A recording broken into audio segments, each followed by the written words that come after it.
நான் தேடினது எங்க? கல்வா கார் ஷெட்ல. ஆனா ஆண்டவர் எங்க வச்சிருக்காரு? அக்கவுண்ட் செக்ஷன்ல பேரை வச்சிருக்காரு. இந்த 613 பேர்ல செகண்ட் நம்பர் நான். ஒரே ஒரு மார்க் குறைஞ்சேன் நான். ரயில்வே கெசட்ல பாத்தீங்கன்னா என் பேர் அங்க இருக்கும்.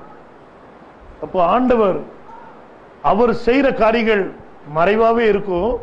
ஆனா ஏற்ற நேரத்தில் நினைச்சார், வெளிப்படுத்துறார். அது நமக்கு நன்மைக்கா இருக்கும். ஆகினால்தான் பாருங்க, பொறுமையோட இருந்தீன்னா நீ எதை பெற்றுக்கிடலாம்? இதை பெற்றுக்கிடலாம். இந்த முதல் ஜோடிக்கு பொறுமை இல்ல. இந்த காரியத்தை அவன் மட்டும் சொல்லியிருந்தா, தேவனாகிய கர்த்தர் வரட்டும், அவர் எனக்கு சொல்லுவார் அப்படின்னு சொல்லியிருந்தா, சாசு 7 காதவழி போயிருந்திருப்பான். அந்த ஏரியாக்குள்ளே நின்றுக்க மாட்டான். அவனுக்கு செவி கொடுத்ததுனால தேவனுடைய வார்த்தையில இவளுக்கு அவிசுவாசம் உண்டாச்சு. மூல பாவம் என்னது? அவிசுவாசம். இங்கதான் பெண் தவறு பண்ணா. இந்த அவிசுவாசத்தின் நிமித்தமா தான் அவ மறிக்க வேண்டியதாகி போச்சு. சரி வாசிங்க. அதற்கு ஆதாம், என்னுடனே இருக்கும்படி தேவரீர் தந்த ஸ்திரீயானவள் அவ்விருட்சத்தின் கனியை எனக்கு கொடுத்தால் நான் புசித்தேன் என்றான். ஆதாம் உள்ளே சொல்லிட்டான். யார் தந்தா? ஸ்திரீ தந்தா. இப்ப ஆதாம் கிட்ட ஆண்டவர் கேட்டாரா, ஏ உன் கூட புசிக்க முன்னாலே அவ சர்ப்பத்து கூட புசிச்சாட்டு பேசினாரா? இல்ல. ஆதாம் அதை பற்றி ஏதாவது பேசுறானா? அப்ப இதுக்கு அர்த்தம் என்ன? அது என்ன சீட்டு? மறைஞ்சது இல்லையா? அது யாருக்கு மட்டும்தான் தெரியும்? ஸ்திரீக்கு மட்டும்தான் தெரியும். அது பாருங்க எவ்வளவு அருமையா அது மறைக்கப்பட்டிருக்கு பாருங்க. அந்த காரியம் அவனுக்கு தெரிஞ்சது ஏதோ, அதான் அவன் உள்ளது சொல்லிட்டான். எனக்கு யார் கொடுத்தா? நீர் தந்த ஸ்திரீ தான் நினைச்சதா கொடுத்தா, நான் புசிச்சேன். சரி அடுத்தது படிங்க. அப்பொழுது தேவனாகிய கர்த்தர் ஸ்திரீயை நோக்கி நீ இப்படி செய்தது என்ன என்றார். அவர்கிட்ட என்ன கேட்டாரு? நீ இப்படி ஏமா தின்ன அந்த கனிய? அப்படியே சொன்னாரு. நீ இப்படி செய்தது என்ன? அங்க ஒரு செயல் இருக்கு. புரிஞ்சுக்கிட முடியும்னா புரிஞ்சுக்கிடுங்க. அவ்வளவுதான் நான் சொல்ல முடியும்.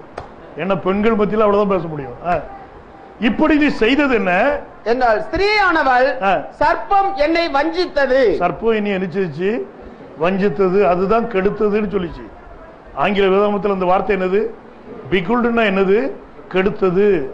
நான் புசித்தேன் என்றால், நான் புசித்தேன் என்றால். அப்பொழுது தேவனாகிய கர்த்தர் சர்ப்பத்தை பார்த்து நீ இதை செய்தபடியால், நீ இதை திரும்பவும் சொல்றாரு பாருங்க, நீ இதை செய்தபடியால்.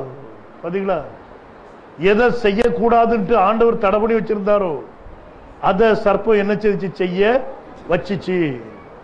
நீ இதை செய்தபடியால் சகல நாட்டு மிருகங்களிலும் சகல காட்டு மிருகங்களிலும் சபிக்கப்பட்டிருப்பாய். நீ உன் வயிற்றினால் நகர்ந்து. இப்பதான் அது என்னதாகுது? எலும்பு நான் நொறுங்கி உடைஞ்சு என்னதாயிட்டது? பாம்பா மாறுது. வயிற்றுனாலதான் நீ இப்ப என்ன செய்யணும்? ஊறணும். உயிரோடு இருக்கும் நாளெல்லாம் மண்ணை தின்பாய். உயிரோடு இருக்கும் நாளெல்லாம் என்னத்தை சாப்பிடுவா? மண்ணை தான் சாப்பிடுவா. உனக்கு என்னது ஆகாரம்? மண்ணுதான், வேற ஆகாரம் கிடையாது. அப்போ இது அழிஞ்சாலும் சரி இருந்தாலும் சரி இந்த மண்ணோட தான் இருக்கும். அந்த இந்த சாஸ், இந்த பாம்பு, இந்த சர்ப்பத்துக்கு இன்னைக்கு மட்டும் இல்ல 1000 வருஷ அரசாட்சியிலையும் அதுக்கு ஆகாரம் என்னது? மண்ணுதான். ஞாபகத்தில் சொல்லு. சரி, இப்ப இது தண்டிக்கப்பட்டாச்சு. அடுத்த ஸ்டெப் வாங்க. ஸ்திரீக்கும் உன் வித்துக்கும் அவள் வித்துக்கும் பகை உண்டாக்குவேன். இப்ப நல்ல கவனிங்க. ஆண்டவர் பார்த்தார். இப்போ சர்ப்பத்தினுடைய வித்து எங்க போயிட்டுது? ஏவாளுடைய வயிற்றுக்கு நினைச்சது போயிட்டுது.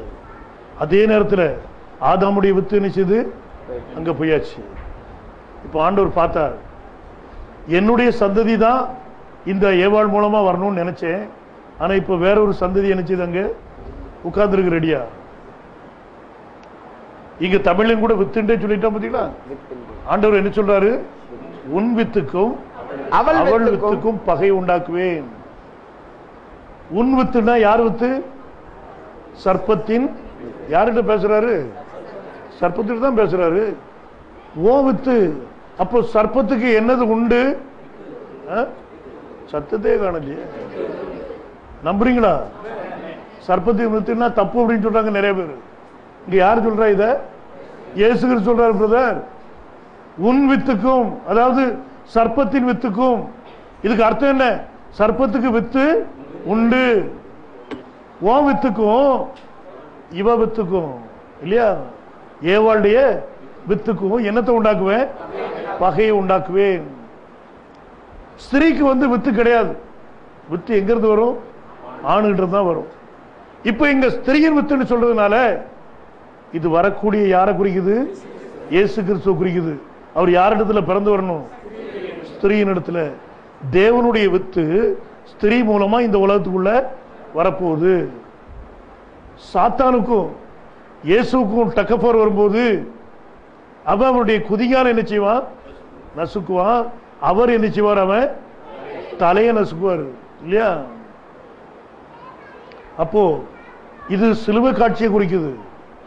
ஆனா அதே நேரத்தில் மாமிச பிரகாரமான காரியத்தில் பார்க்கும்போது இந்த சர்ப்பத்தினுடைய வித்தும் ஸ்திரீக்கு கொடுக்கப்பட்டிருந்த ஒரு புருஷன் அவனுடைய வித்தும் இந்த ரெண்டுக்கு இடையில என்ன உண்டாகும்? பகை உண்டாகும். டியூவல் மீனிங், ரெண்டு அர்த்தத்தோடு அது பேசப்பட்டிருக்கு.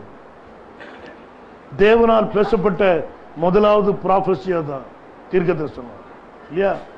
அப்போ ரெண்டு சம்பவங்களை ஆண்டவர் கோட் பண்றார். ஒன்னு, இந்த ஸ்திரீக்குரிய வித்து ஆதாமிட்ட இருந்து வரணும். அப்ப ஆதாமுடைய சீட் இல்லையா? ஆதாமுடைய வித்துக்கும் இந்த சர்ப்பத்தினுடைய வித்துக்கும் இடையில என்னது உண்டாகும்? பகை உண்டாகும். அதே மாதிரி அந்த சர்ப்பத்தை பிடிச்சிருந்த சாசு லூசிபர், அவனுக்கும் இந்த தேவகுமாரனா வரப்போற அந்த இயேசுக்கு என்ன உண்டாகும்? பகை உண்டாகும். இத மறைவு ஆண்டவருக்கு சொல்றார். இப்போ இந்த வார்த்தையை பிரகாரம் ரெண்டு வித்து யாருக்குள்ள இருக்குது? இப்போ ஏவாளுக்குள்ள இருக்குது. அப்போ இந்த ரெண்டு வித்துக்கும் தாய் யாரு? ஏவாள் தானே, சரிதானே? ரெண்டு வித்துக்கும் தகப்பன் யாரு?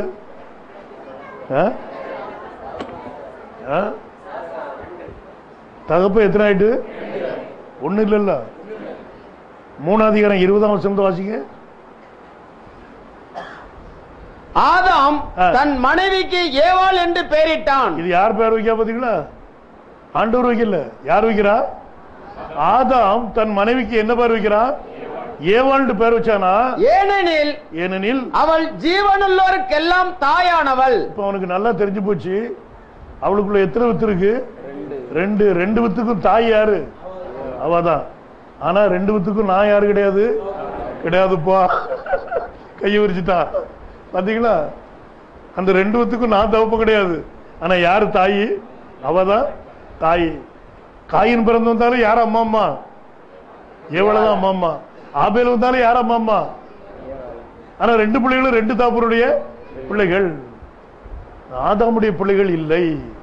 ஆதாம் ஜீவன் உள்ளோருக்கெல்லாம் தகப்பன் எங்கேயாவது எழுதியிருக்கா? இல்ல. இங்கே பிரிஞ்சுட்டு பாத்துருங்க. சரி, இப்ப மேல வா. மேல வாசி. 15 வருஷம் 16வது வருஷம் வாசி. அவர் ஸ்திரீயை நோக்கி நீ கர்ப்பவதியா இருக்கும் போது, வந்துட்டு பாத்தீங்களா தண்டனை எங்க வருது? நீ கர்ப்பவதியா இருக்கும் போது உன் வேதனையை மிகவும் பெருக பண்ணுவேன். இவ எங்க தண்டிக்கப்படுறா? அவளுடைய கர்ப்பத்தில் தண்டிக்கப்படுறா. அப்ப அவ செய்த குற்றம் என்னது? கர்ப்பம். புரியுதா நான் பேசுறது? நல்லா புரிஞ்சுடுங்க.